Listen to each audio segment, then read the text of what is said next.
Ward should have played Peter Pan. That would have made sense. Don't you think, with that outfit? He was very close to Peter Pan. I mean, his performance was Pan-esque. I mean, he could have pitched Peter Pan peanut butter in '67. It's creamy, you know. Never was going to play The Graduate any more than Adam was to play Bond. I will not say that for Roland. We're rolling. Oh, sorry. You're good. Okay. Well, tell me about your first meeting with Adam West, if you recall it, and how you felt about him. It was very, very magical to meet someone who was so special to me as a kid. He was my hero. Batman came on television when I was 5 years old, and I anticipated the debut till the night it was on, and I really followed Adam's guidelines for clean living and drinking orange juice, and to finally meet him and realize that he was the embodiment of this character was overwhelming for me. It was meeting your hero in real life, which very rarely happens. Right, great. Let's wait for just one second while that truck goes by. That's a good start.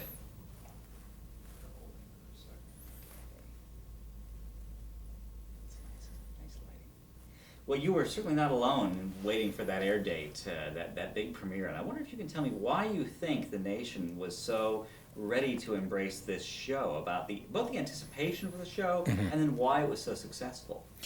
Well, Batman had a very unique marketing campaign behind it. Even though the show was rushed into production, by late December there were all kinds of TV ads previewing the arrival of Batman. There were stickers, little bumper stickers, Batman is coming, and they were really playing upon the fascination that America had with pop art at that point. This was the mid-'60s, where the Andy Warhol and the David Lichtenstein artwork had really come into the foray in pop culture and was accepted by the masses. It wasn't fringe, bohemian, Greenwich Village. And Batman really capitalized on that fascination with anti-establishment societal shifts. You know, there were trends that were coming in 1965 that by '66 were really powerful in pop culture.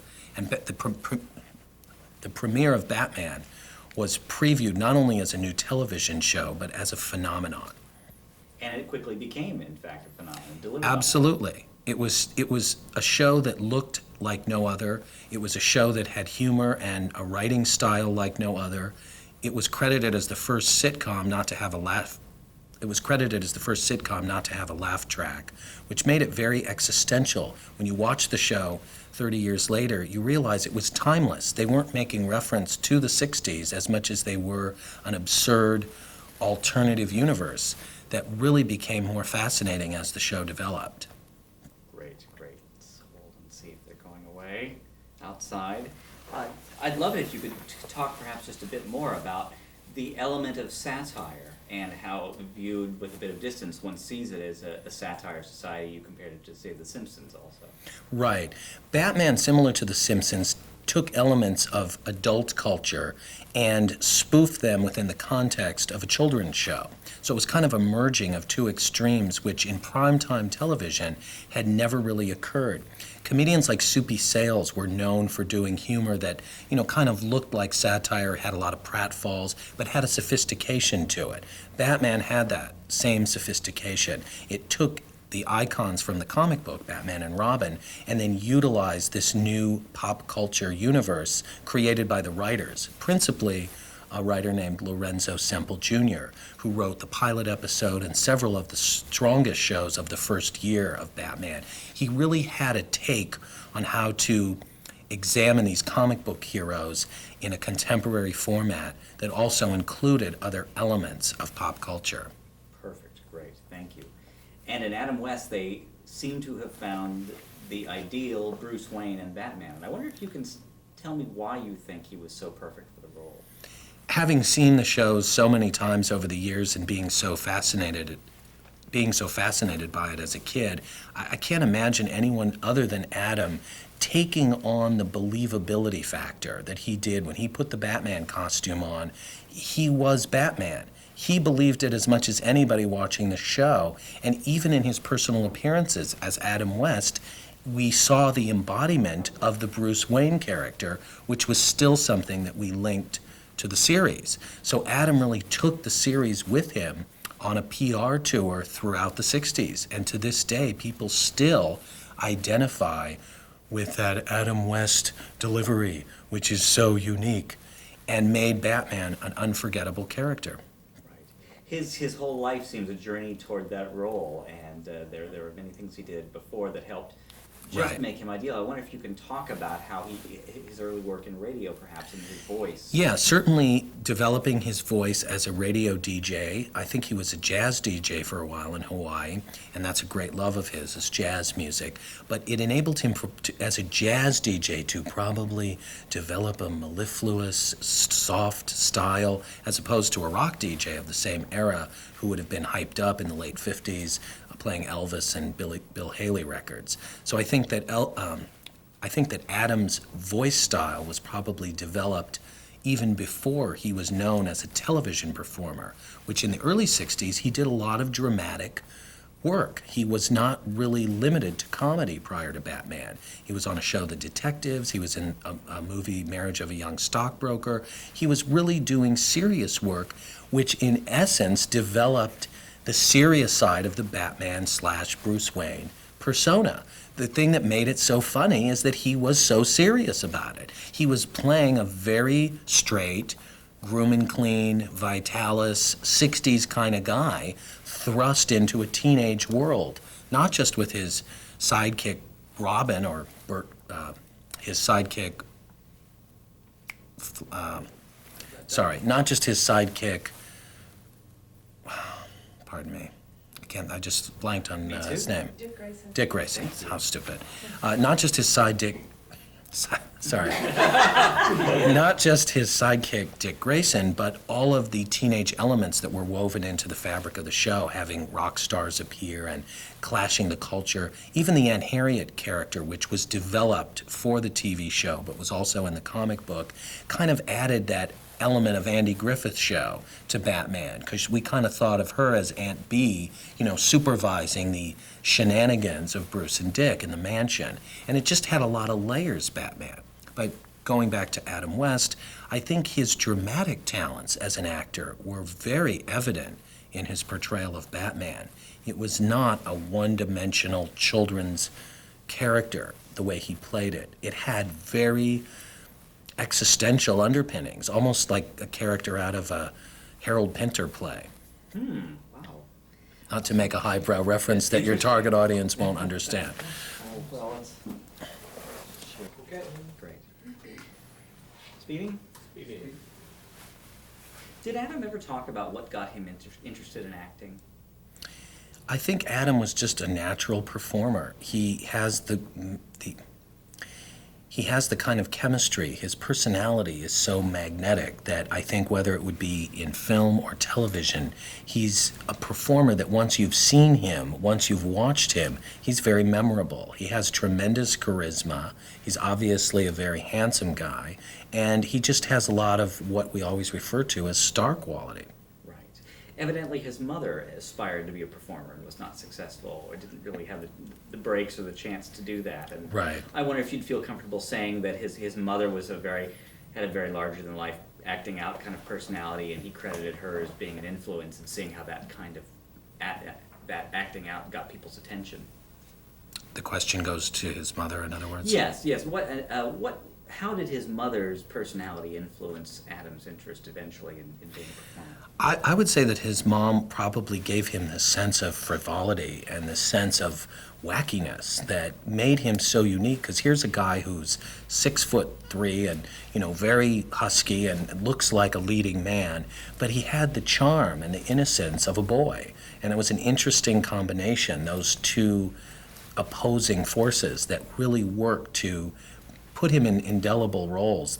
Not just Batman. A lot of the time that I would see Adam in TV shows in the 60s, I know he was on Love American Style, he was always so much fun to watch because he was dashing, but he was also a kid. So you could identify with him on those two levels. Right. Thank you. That's great. You mentioned The Detectives earlier, and I wonder if you can just sort of put that show in perspective a bit. Do we know the name of his character on The Detective? It's Steve something? It's a good question. Robert I Taylor, hate of not to course, use is- that. Sure. No. That's we can find it here. I should know that, but No. That's I've been concentrating on 60s music, so yeah. Philadelphians, Geronimo. Here we are. We're getting close. Steve Nelson. Yeah, so I was right, Steve, but I didn't remember Yeah. the last name. Are you using a clip from it, or Yes, where should I go think with this? we will. You can just say that this was you could say that it was a breakthrough for him, having a co-starring role on a major series and okay. working with Robert Taylor. I think Adam's role as Steve Nelson on The Detectives gave him a lot of credibility as a performer. It really established him with leading man charisma, but at the same time gave him an opportunity to play a dramatic role that for several years, once he got involved with Batman, would be sort of elusive for him. He had to kind of wait it out for a few years when Batman ended to go back to what he was doing on shows like The Detectives or in some of his early films. Right. Thank you. I wonder if you can tell the story about how supposedly his appearance as Captain Quick in these Nestle's commercials, this James Bondian character, how that impacted him. Well, I think the timing of that commercial was extraordinary because it was running in 1964 and early 65, right at the time where William Dozier, a veteran TV producer, had acquired the rights to Batman and was developing the concept. And it wasn't until he linked up William Dozier with Lorenzo Semple and decided, okay, we'll do it as a sophisticated comedy, that they really started searching for an actor who would be able to fill those boots. And what happened is they saw this commercial that Adam was in where he was playing not so much a superhero, but more of a super detective like James Bond, or at that time a popular British TV show was Secret Agent with Patrick McGoohan. And Adam West was playing that kind of persona, similar to what in like Flint, Coburn. Similar to what James Coburn would play in one of the In Like Flint movies. And he caught the eye of both William Dozier, who knew Adam from his earlier work, and Lorenzo Semple at just the right moment. And when he did his screen test, it was absolutely brilliant. And it was undeniable that he must play the Cape Crusader. Terrific. Thank you. And I wonder if, since I won't be on camera, you could maybe just give us a pickup line saying, in 1964, Adam made a commercial in which he, for Nestle Quick. Okay.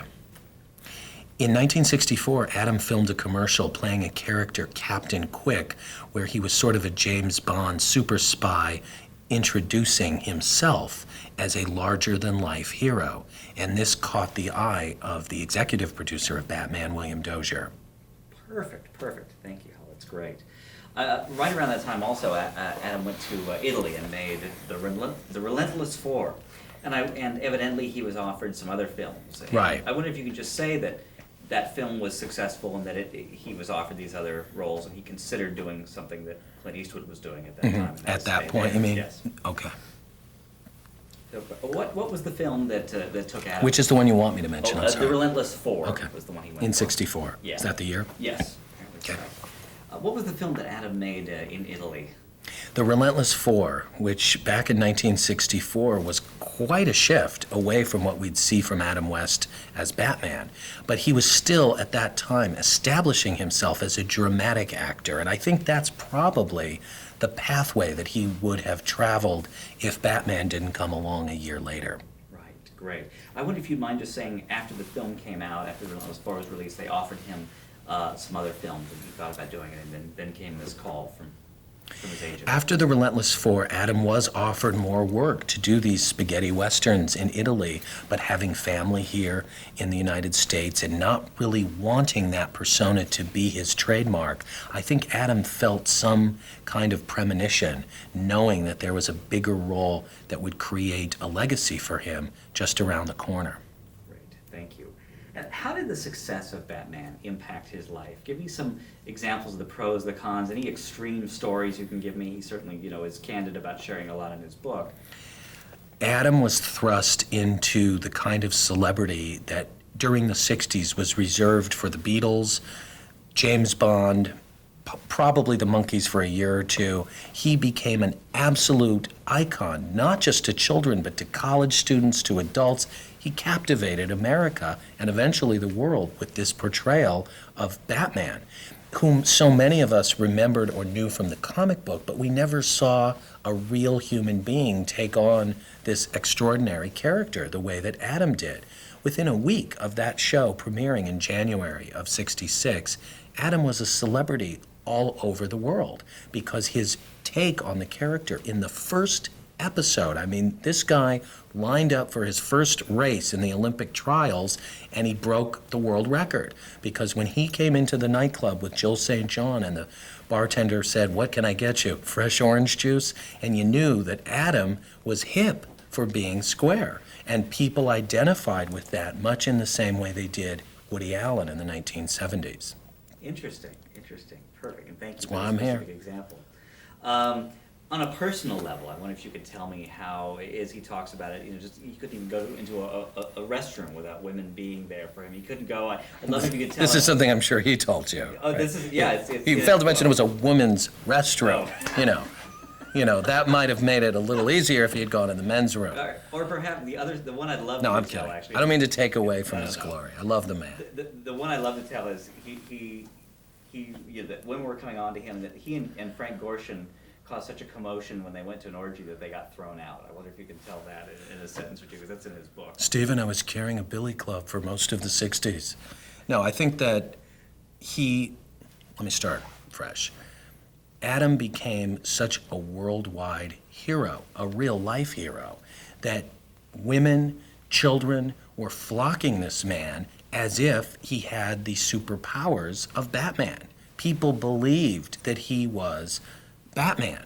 So they treated him, he was treated as though he really sprung from the pages of the comic book. I think Adam also took on the notion that he had sprung from the pages of Playboy in the sense that he took on this extraordinary bachelor life during the run of the series and in many ways capitalized, putting it mildly, on his notoriety as Batman. It wasn't an alter ego, it was a super ego. There's a soundbite. There definitely is sound like you've given me. Even I like that one. Would you mind saying just a couple of? Kevin will laugh on that one. Oh, I'm sure he will. Yeah. If you say that he caused such a commotion that once he and Frank Gorshin went to an orgy. And You want me to comment on the Just tell that story. orgiastic activities? Yeah, just say he caused such a commotion that he and when. So I'm validating the orgy? You're valid. I could be held, accountable in a divorce suit here. He and Frank Gorshin, he caused such a commotion when he and Gorshin went to an orgy. They caused so much. Were there any women at this stir. orgy? So far, we've named 2 men. I want to know that it was a Apparently mixed there group. were. As Adam tells us there were. Okay, good. Okay. Now I feel more comfortable. How much of a commotion did he cause when he went places? Wait, I'm sorry. To be serious, you want me to say that when they went to the orgy? Yeah, he caused such a commotion that Adam would tell the story. You can give it to him that when he and Frank Gorshin went to an Okay, orgy, got it. they caused Okay. so much excitement they got thrown out. Okay. So ask me the question. Okay. I'm sorry. Adam would say that he caused a great deal of commotion when he went places. Can you give me an example? Well, I know Adam relayed a funny story to me one time that when he and Frank Gorshin attended one of the myriad orgies in the 60s, which were de rigueur for superheroes and supervillains, they were causing such a ruckus that they were actually asked to leave. But luckily, they were able to attend the Green Hornet orgy around the corner. Don't kick me out. I'll behave. I'm sorry. That's fine. After Batman was canceled, Adam has written that he both regretted that it stopped and he looked forward to doing other things. I wonder if you can tell me what you understand his feelings Okay. were about the time and indeed Sure. what happened. Adam was devastated when Batman was canceled. It was not a foregone conclusion that the series would not return for what would have been its 4th season in the fall of '68. Adam was not prepared to lose this celebrity status as quickly as he gained this incredible notoriety. He lost it 3 years later, not because of anything he had done or because the show misfired, but the trend of superheroes on television had shifted. It had been a 2.5-year phenomenon, and at this point things were changing and evolving into the more psychedelic later 60s, the pre-Woodstock 60s, which Adam and the Batman cast were sort of pinned mid-60s. And the 60s had 3 very distinct sections to it.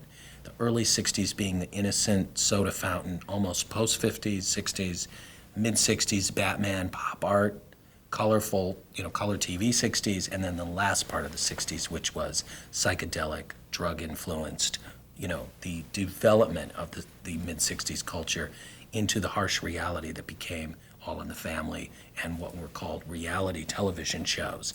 In the mid-60s, television was still inundated with fantasy programming. But by the late 60s, fantasy shows, not just Batman, were actively and rapidly disappearing. Right. Adam was not prepared for the shift because his character was so entrenched in the pop culture of the period that for him to have parlayed Batman into a Mary Tyler Moore show character would have been difficult at that time. Right. Perfectly put. Thank you, Hal. Switch tapes? Yeah, sure. How much time do we have on this tape, Corey? We've still got about 8 minutes. Oh, okay, great. Am I hitting the mark? You're hitting the mark. Okay. Exactly. Sure. Get at that. I mean, hopefully something I say will get at the heart of the fact Good. that Well, I really actually, love. the next area that I'd like to touch on, Will. Because I do worship him. I really do. Yeah. In a healthy way. Of course. I don't get carried away. You wouldn't be here if we thought Yeah. you were dangerous. Okay. Are we speeding? We are, how can you just scoot just a hair that way? To the right? Like that? Yeah, you don't even, yeah, that's. Okay. Yeah, that's terrific. And feel free to do any Adam West imitations in Okay, this next all right. section, because I know you can. At some point, Adam agreed to put the costume back on and make personal appearances.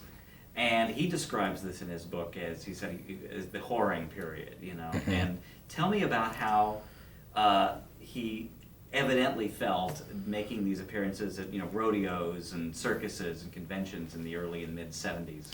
I know Adam's take on this was always very ambivalent.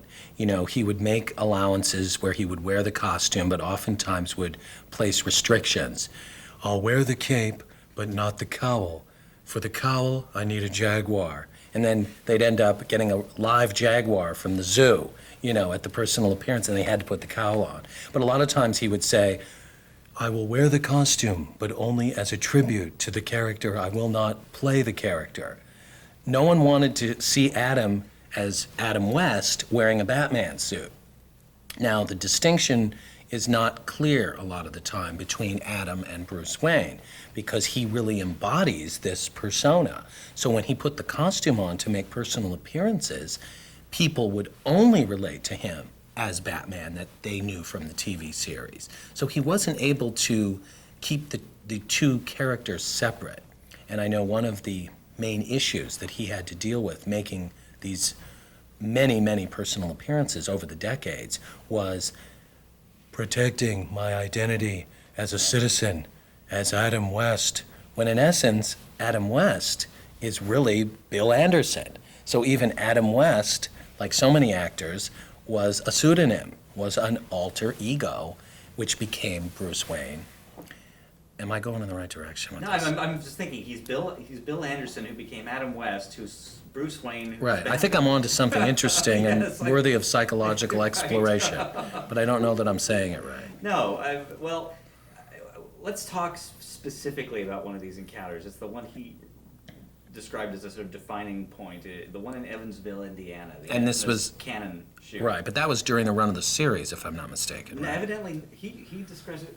Omika left. No, I think it was in the 70s. This one was in the 70s. And he vowed that after this one that he would never do anything cheap and demeaning with the character. He could tell me the date. okay. I think it was like 1975 or something. Okay. If you could just say that, according to Adam, the low point of his...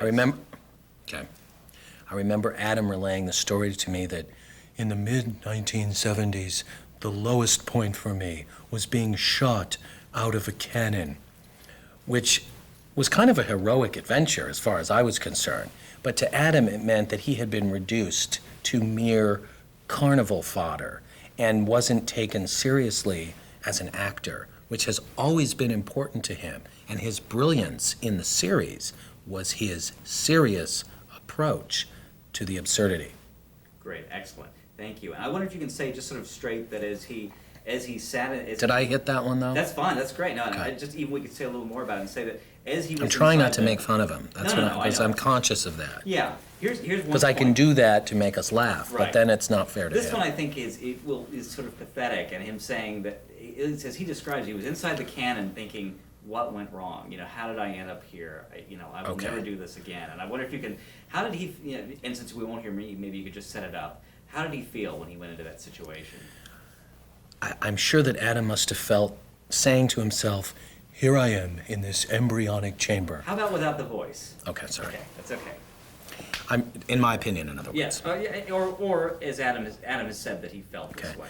Adam has stated that at that moment, being inside of this canon, it was such a major humiliation for him, not only as an actor, but he felt that his dignity as a man had just been shredded.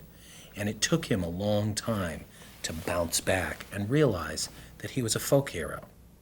Great, that's great. That's nice, I think, because I'm trying. yeah. He, as we know, did, by his own admission, a slew of grade Z projects, but he said that he did it because he wanted to show people that he was still good even if projects weren't. He felt that he would, if he did his best, people might look beyond the trappings of these films and be interested in him. As he said, it's harder to be good in something that's bad than it is to be good in something that's good. And I wonder then if you could just basically, if you feel comfortable restating that, why did he do so many of these Z movies, other than obviously making some money and doing Okay. for that? I think after Batman ended, Adam absolutely was a victim of the typecasting syndrome. And I think his tenacity and his burning desire to stay in the public eye forced him to accept a lot of roles as an actor that were really beneath his capabilities, but allowed him to stay in the mix and allowed him to stay a part of our collective consciousness. Unfortunately, because the style of television had changed, his brand of comedy was not as marketable. Right, great, okay, thanks. How much time on this take, by the way? We're going about 2.5 minutes. Okay, so we'll keep going a little bit more. In 1989, the Tim Burton movie obviously came out. It was a much anticipated film for at least a year before that. Right. He has talked about his own disappointment in not being involved in the project in some way, Right. and also how he didn't like what they did with it. I wonder if you could talk about that. I discussed that with Adam quite a bit. I was working with him at the time, and this was a tremendous source of pain for him that for 23 years, or 22, that for 22 years he had kept this character alive in America's mind, in the world view. He was Batman. There was never an actor that played Batman other than Adam West. But what happened in the early 80s is that Frank Miller redefined Batman in the Dark Knight comic book, which was a much grittier, hard-hitting version, and yet another spin-off of the traditional Batman, because in the Frank Miller book, Batman was not the same as the comic book of the 60s. But that Batman, the Frank Miller Batman, became the boilerplate for the Tim Burton film of '89. So Adam's comedic Batman, which was equated to the 60s and equated to the wackiness of adult culture circa '66, was not as appropriate. What Adam was hoping for and really deserved was the chance to be in that film, to make an appearance in that movie. But unfortunately, and I think this was a huge mistake in retrospect, the producers did not show the respect to Adam's 22-year legacy and the legions, the millions of fans that he had amassed for the Batman franchise. Great, well put, thank you. Okay, Yeah, let's switch things.